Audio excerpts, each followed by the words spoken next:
Yung gustong mangyari mga kababayan ng kampo ng mga Duterte na temporarily makauwi si Digong, malabo po na mangyari. At kung mangyayari man siya mga kababayan, kailangan ang kooperasyon ng ating gobyerno, kailangan ang imprimatur ni PBBM na ayaw tantanan ng mga DDS, ayaw tantanan ni Sara, ayaw tantanan ng pamilya Duterte, ni Digong mismo. Madaling sabi, ang future mga kababayan ng dating Pangulo, kahit na po si Sara, sa kabuong Duterte family, at the mercy ng ating gobyerno. Bakit naman niya Mr. Maravillas na sabi mo? Ito po yung balita ngayon, released by GMA News Online. Yan, ICC on Duterte's bid for interim release. Philippines should accept conditions. Madaling sabi mga kababayan, kung magpetisyon sila sa ICC para hilingin ang temporary release ni Digong, nakadepende po mga kababayan sa kooperasyon ng ating gobyerno. Kung ang ating gobyerno po hindi tatanggapin ang mga kondisyones set by ICC, walang mangyayari po. Hindi na makakauwi mga kababayan si Digong. Makakauwi siya kung ma-acquit after 8 years. Yan kung acquittal po ang aabuti ni Digong. What if conviction po? Kung conviction po, wala na si Digong. Tanggapin na ninyo, hindi na makakauwi po at makukulong siya for life. Pero sabi nga natin, mapalad pa rin si Digong kasi buhay, hindi po natukang.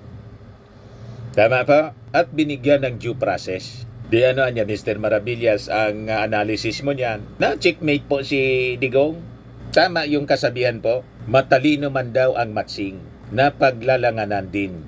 Hindi man po matalino si Digong, kundi sa description po ng sa description ng Bible, because of his arrogance, he is a fool. Madaling sabi, mangmang. Kasi po, ang pagiging arrogante, tanggapin ninyo ito mga DDS, walang kahinat ng pong mabuti. Sabi dito, arrogance, often stemming from a lack of self-awareness and humility, can indeed be seen as a form of foolishness, as it can lead to poor decision-making in strained relationships. So ang ginawa po ni Digong, foolishness, because of his arrogance. Ganon din si Sara, ang buong pamilya niya at saka mga DDS. Napakaganda na sana mga kababayan yung unity. Mataas yung pagtingin ng ating Pangulong Bongbong Marcos kay Digong. Tawagin mambagang bangag, adik, pinagbantaan mga kababayan lahat ng uri ng pagbabanta at pagmumura. Kung hindi po foolishness yung kanyang ginawa, ano ang tawag po ninyo? Si Sara, Vice Presidente ka, pagbantaan mo ba naman yung ating Pangulong Bongbong Marcos? Ayan, na-impeach ka tuloy. You see? So arrogance mga kababayan is foolishness. At kung patuloy kayo sa ginagawa ninyo, malamang sa malamang mabulok na sila dyan sa mabulok na si Digong mga kababayan, hindi man lang magkaroon ng pagkakataon na makabalik based doon sa gusto nilang mangyaring interim release. Yan po. Philippines should accept conditions.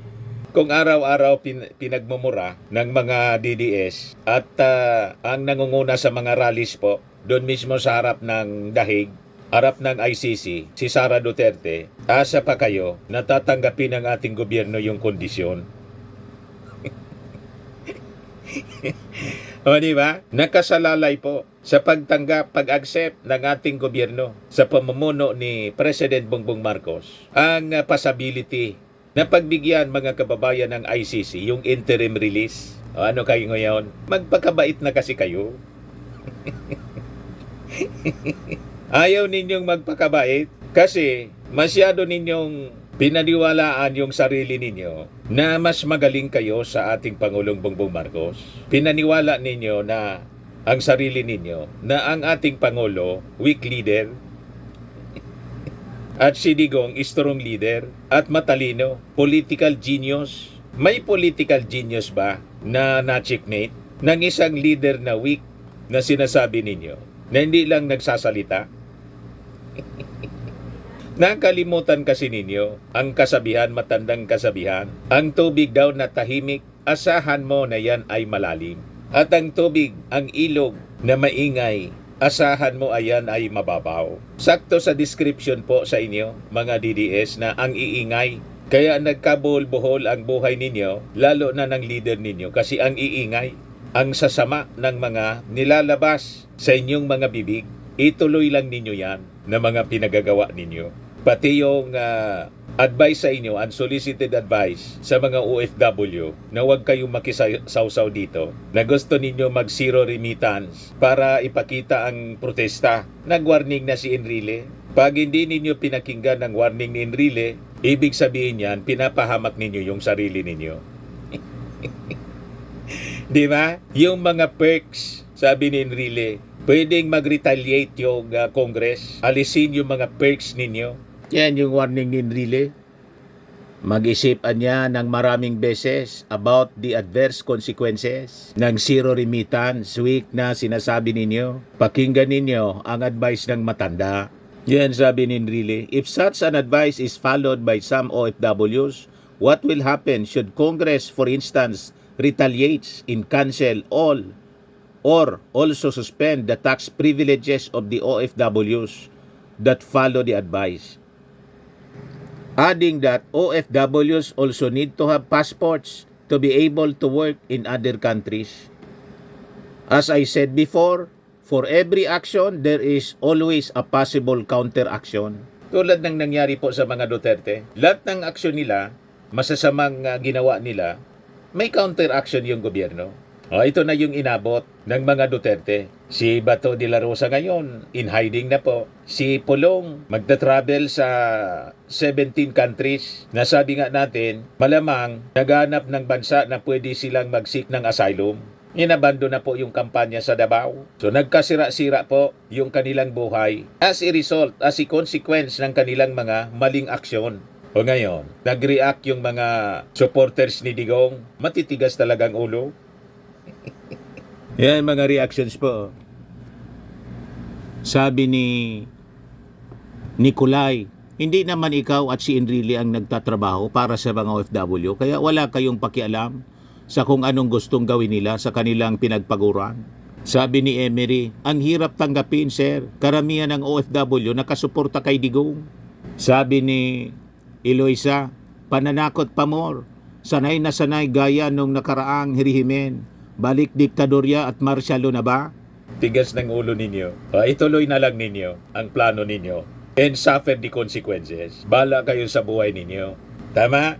Binibigyan natin ng sound advice. Ayaw ninyong makinig. Gusto ninyo sundan ang trouble na kinasadlakan ng mga amo ninyo, ng pamilya Duterte. O di sundan ninyo. Di ba? Yung interim release ni Digong nakadepende sa kondisyon na kung tatanggapin ng ating gobyerno. Napakalinaw po. Yan o. Sabi sa report ng GMA, ICC spokesperson Dr. Fadi L.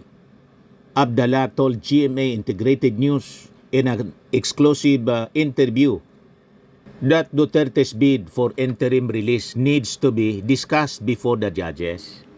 As a matter of general principle niya, all these conditions and questions need to be discussed before the judges, sabi po ni Abdallah. The technical measures and conditions have to be decided on a case-to-case basis niya by the judges and have to be accepted by a certain state for it to be ordered by the judges. So dapat tanggapin yung kondisyon ng ating gobyerno. Gobyerno ng Pilipinas. Ang presidente ng gobyerno ng Pilipinas, si PBBM. So, Digong now is at the mercy ng ating Pangulong Bongbong Marcos and so far as yung kanyang interim release. Malinaw na mga DDS, kung patuloy ninyong sisiraan ang ating gobyerno, yung ating Pangulong Bongbong Marcos, asa pa kayo na tatanggapin ng ating gobyerno ang mga kondisyon na isiset ng ICC para paboran ang petisyon for interim release ni Digong. Malinaw na mga DDS, masyado kasi kayong nagmagaling. Masyado kayong naniwala sa inyong kayabangan na madadala ninyo sa pasigaw-sigaw at protesta sa harap ng ICC. Hindi po nadadala sa ganyan ang International Criminal Court. O ito si Abdallah. Sabi ni Abdallah sa interview ng GMA, the court jurisprudence anya has already indicated that the ICC retains jurisdiction even after the withdrawal of the state, but only for the crimes that were committed during the period when the state was a state party to the ICC Rome Statute. A withdrawal anya does not affect these obligations and the jurisdiction of the ICC. It only affects the future. Si Atty. Conti, abogado ng mga complainants, nagbigay na ng unsolicited advice para sa kampo ng mga Duterte. Kung isipin, dapat hindi man siya mag-advise. Nawa na siguro kasi bara-bara. You see? In disarray, mga kababayan, yung mga Duterte ngayon. Hindi na malaman kung ano yung gagawin. Yan, sabi ni Atty. Conti. The Philippine Supreme Court cannot order the International Criminal Court detention facility to do anything. Only the ICC chambers can give any effective remedy as the two Duterte children request. My unsolicited suggestion is that they talk to each other in their group chat and follow Sarah's lead to move on and engage the ICC directly. Walang epekto yung mga petitions na for habeas corpus. Walang epekto yon. Yung final nila dito sa Supreme Court kasi hindi man pwedeng utusan ng Supreme Court po yung ICC. Ang sakop lang ng Supreme Court yung dito. Nasa poder na po, nasa custody na po ng ICC si Digong. So kailangan i-engage nila yung ICC. Yung ICC, siniraan pa nila. Pinalalabas si Digong, kidnapping niya. Paano naging kidnapping? Na yung warrant of arrest, mula mismo, ang nag-issue mismo, yung ICC, sinerve ng Interpol. Tayo lang dito, nag-cooperate, sinurrender natin sa Interpol, si Digong, tinawag na kidnapping. Ginawa pa nilang kidnapper yung ICC at Interpol. Tingin ninyo, papabura ng ICC yung mga pinagsasabi nila na ginawa ng kidnapper. You see, common sense po. Pero sabi nga natin, matitigas ang ulo nila. Adi, ipagpatuloy ninyo ang katigasan ng ulo kung saan naantong yung arrogance ninyo. Hindi po, mga kababayan, magkakamali ang Bible. Yan o. Ang kayabangan ay humahantong sa kapahamakan at ang nagmamataas ay ibabagsak. Higit na mabuti ang mamuhay ng may pagpapakumbaba kasama ang mahihirap kaysa sa mamuhay kasama ng mayayabang at makibahagi sa kanilang pinagnakawan. Sakto po. Hindi kayo naniniwala? Di paniwalaan ninyo yung gusto ninyong paniwalaan. Yung pinaniwalaan ninyo ngayon, yon ang nagdulot ng kapahamakan. Napakalinaw ng mga kaganapan ngayon. Pero kung malabo pa sa inyo, di sige, ituloy ninyo ang pagmamayabang. Ibas yung ICC at murahin ninyong araw-araw yung Pangulo. Manid na rin po yung ating Pangulo sa pagmumura ng mga Duterte at mga DDS. Araw-arawin ninyo. Huwag kayong makinig doon sa sinabi ni Katunying at saka ni Jerry Baha. Yan o, sabi ni Katunying. Hindi naman talagang pigilin ng Pangulo yan eh. Yung arrest warrant na yan, ayan o, Interpol. Kaya lang, meron ka ba naman kang konsolasyon na pigilin yung arrest warrant, walang lubay ang mga Duterte, katitira sa'yo. Isa pa yun. Ba't ka naman nang mabuti sa isang taong araw-araw ay tinatawag kang bangag, adik, diktador. Tapos pagpaplanuhan ka bang ipapatay? Paplanuhan ipapatay, tapos ipagtatanggol mo ba yan? Parang ayaw ninyong tanggapin ang katotohanan na yan. Talaga pag may kausap siya ang na tao. Yan din naman yung binabanggit natin nung nakaraan na parang sa magamang nag-extend Duterte. ka ng reconciliation, helping hand, iniaabot mo, pero inaabot mo yung kamay mo. Na sinasabing bangag ka. Ba't mo kami abutin? Ibangag ka.